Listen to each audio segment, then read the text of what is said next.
Many people thought this extraordinary moment would never happen.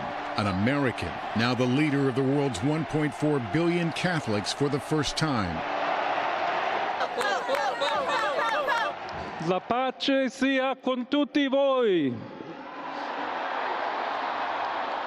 He is now known as Pope Leo XIV, but until today, he was Cardinal Robert Francis Prevost. Yeah, for an American pope for the first time, it's really, really crazy. We cried, we hugged, we laughed, and that's before we knew that the new pope was from the U.S. And then when that happened, we cried again. Born in Chicago, the 69-year-old was educated at Villanova and led the Augustinian order, spending much of his life outside of the U.S., working extensively in Italy and Peru. On St. Peter's Square, we met Chicago native Denise Utter, who says she started shaking when she heard the news. I'm an Augustinian affiliate and know his brothers and the people that he went to school with, and he will be I'm here because of him. He will be an amazing pope. While back home, we heard from his brother, John. It's a tremendous, tremendous thing to take in, but it's something to be very proud of. He gives the advice to us. But to him, advice to him, I would just say, be yourself. Bishop Robert Barron says Pope Leo is highly competent and highly respected. When you looked at the attributes of Pope Leo XIV, did it make sense? It does. He's a man of extraordinary accomplishment, head of the worldwide Augustinian order.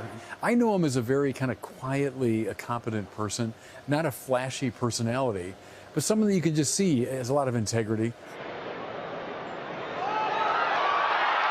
Against a pale blue sky, the white smoke began streaming from the chimney atop the Sistine Chapel just after 6 p.m.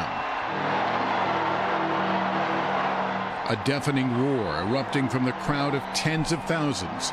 There were tears, hugs, and prayers. This nun overcome with emotion.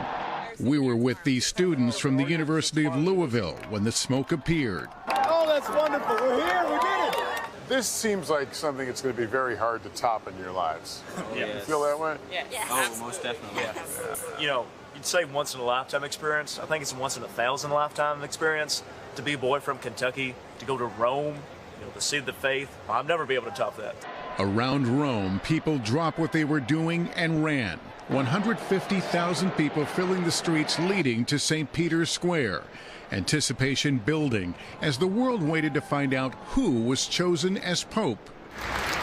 Inside, Pope Leo changed into his new vestments, leaving the Sistine Chapel to the applause of the cardinals, pausing for a moment of prayer. Then outside. Habemus Papam. Habemus Papam.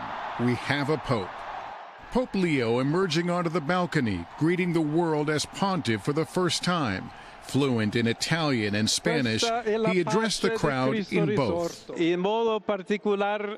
drawing comparisons to Francis as he spoke of the importance of a missionary church and a church that builds bridges. He is also a modern pope, active on social media. As a cardinal, he appeared to criticize both President Trump and Vice President Vance, recently posting the headline, "J.D. Vance is wrong. Jesus doesn't ask us to rank our love for others."